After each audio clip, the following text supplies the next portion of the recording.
চিতল মাছ খেতে ভালোবাসলে এই রেসিপিটা কিন্তু একদম মিস করবেন না। যেমন সহজ রেসিপি তেমন খেতেও কিন্তু দারুণ। আর আমরা বাঙালিরা মাছ খেতে তো ভীষণই ভালোবাসি। আজ আমি শেয়ার করব দারুণ একটা রেসিপি, সেটা হলো চিতল মাছের ঝাল, একদম সহজ পদ্ধতিতে।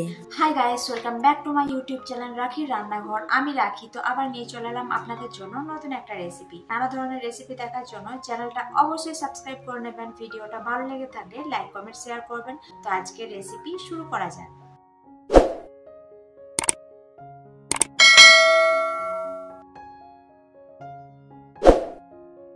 তো হাই গাইস, চিতল মাছের ঝাল বানানোর জন্য এখানে দেখুন 800 গ্রাম মতো মাছ আছে, কিন্তু এত মাছ আমি রান্না করব না, মাত্র 2 পিস দিয়েই বানাবো চিতল মাছের ঝাল। তো এখানে দেখুন, এখানে 2 পিস নিয়ে নিয়েছি চিতল মাছ। আর মাছগুলো কিন্তু ভালো করে পরিষ্কার করে নিয়েছি। পরিষ্কার করে নেওয়ার পর মাছের মধ্যে নুন আর হলুদ মাখিয়ে নিয়েছি। পরিমাণ মতো দিয়ে দিলাম নুন, হাফ চামচ মতো, আর হাফ চামচ মতো হলুদ গুঁড়ো।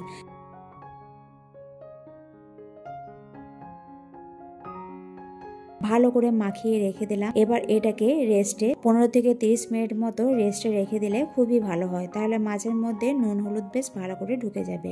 এদিকে কড়াই চাপিয়ে কড়াইটা বেশ ভালোভাবে গরম করে নিয়েছি। মাছ ভাজার আগে কড়াই ভালোভাবে গরম করে নিতে হবে। কড়াই ভালোভাবে গরম হয়ে গেলে সর্ষে তেল দিয়ে দিচ্ছি প্রায় 2 চামচ মতো। তেলও কিন্তু খুব ভালোভাবে গরম করতে হবে। তেল ভালোভাবে গরম হয়ে গেলে ম্যারিনেট করে রাখা মাছগুলো দিয়ে দিচ্ছি। দুটো মাছই একসঙ্গে দিয়ে ভেজে নিচ্ছি। এক পিঠ ভাজা হয়ে গেলে আর এক পিঠ সাবধানে উল্টে দেবো। খুব কড়া করে ভাজার দরকার নেই, জাস্ট একটু হালকা করে ভেজে নেব। তো একদম মিডিয়াম ফ্লেমে মাছগুলোকে ভেজে নিচ্ছি ভালো করে। মোটামুটি 2 মিনিট মতো মিডিয়াম ফ্লেমে এক পিঠ ভেজে নেওয়ার পর ভালো করে উল্টে দিয়েছি। আর মাছগুলো দেখুন কত সুন্দর ভাজা হয়ে গিয়েছে। এবার মাছগুলো একটা প্লেটের মধ্যে তুলে রেখে দিচ্ছি। ওই কড়াইয়ের মধ্যে আরো 2 চামচ সর্ষে তেল দিয়ে দিচ্ছি। পুরো রান্নাটা আমি সর্ষে তেলেই করব। আর সর্ষে তেলটা ভালোভাবে গরম হয়ে যাওয়ার পর এই যে দেখুন, একটা মিডিয়াম সাইজের পেঁয়াজ কেটে রেখেছি, ছোট ছোট করে একদম কুচিয়ে নিয়েছি। সে পেঁয়াজটা দিয়ে দিলাম। পেঁয়াজটা দিয়ে একটু লাল লাল করে ভেজে নেবো একদম মিডিয়াম ফ্লেমে।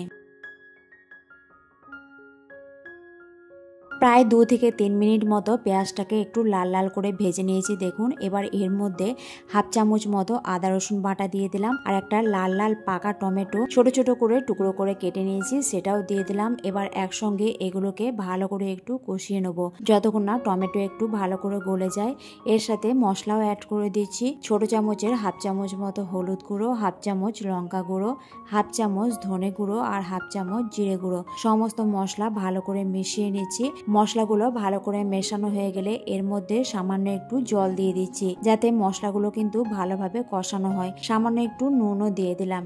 এবার ভালো করে কিন্তু মশলাগুলো কষিয়ে নেবো যতক্ষণ না মশলা থেকে ভালো করে তেল ছাড়ে। আপনারা যদি এর মধ্যে ভালো রং চান তাহলে একটু কাশ্মীরি রেড চিলি পাউডার দিয়ে দেবেন। আমি যেহেতু পাকা টমেটো দিয়েছি, এতেই কিন্তু কালারটা খুবই ভালো আসবে, তাই এর মধ্যে কাশ্মীরি লঙ্কা গুঁড়ো অ্যাড করলাম না। একদম মিডিয়াম ফ্লেমে মশলাটা ভালো করে কষিয়ে নিচ্ছি। তো দেখুন, এখানে মশলা থেকে একদম তেল ছেড়ে গিয়েছে। মশলাটা কিন্তু ভালোভাবে কষানো হয়ে গিয়েছে। এর মধ্যে পরিমাণ মতো একদম নর্মাল জল দিয়ে দিচ্ছি, হাফ বাটি মতো। ভালো করে একটু মিশিয়ে নিচ্ছি। এবার কিন্তু ঝোলটা ভালোভাবে ফুটতে দেবো।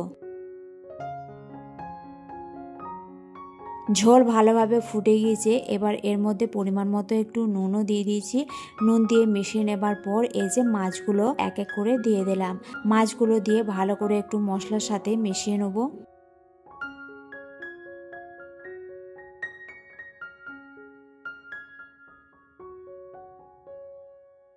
ভালো করে মশলার সাথে মিশিয়ে নেবার পর এটা ঢাকনা দিয়ে ঢেকে রেখে মোটামুটি এটা 5 মিনিট রান্না করব, তাহলে কিন্তু রান্না একদম রেডি হয়ে যাবে। মোটামুটি এটাকে 5 মিনিট একদম মিডিয়াম টু লো ফ্লেমে ভালো করে এটাকে রান্না করে নিয়েছি। এবার দেখুন গ্রেভিটা অনেকটা ঘন হয়ে গিয়েছে। আপনারা যদি চান গ্রেভি রাখতে তাহলে জলটা একটু বেশি দেবেন।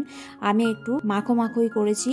তো দেখুন সমস্ত জল কিন্তু একদম শুকিয়ে গিয়েছে। আপনারা দেখেই বুঝতে পারছেন রান্নাটা কিন্তু একদম হয়ে গিয়েছে। সবার শেষে দিয়ে দিলাম কাঁচা পাকা দুটো লঙ্কা। নামানোর শেষে হাফ চামচ মতো সর্ষে তেল ছড়িয়ে দেবো। আরো এটাকে 5 মিনিট মতো রান্না করে নিচ্ছি ভালো করে।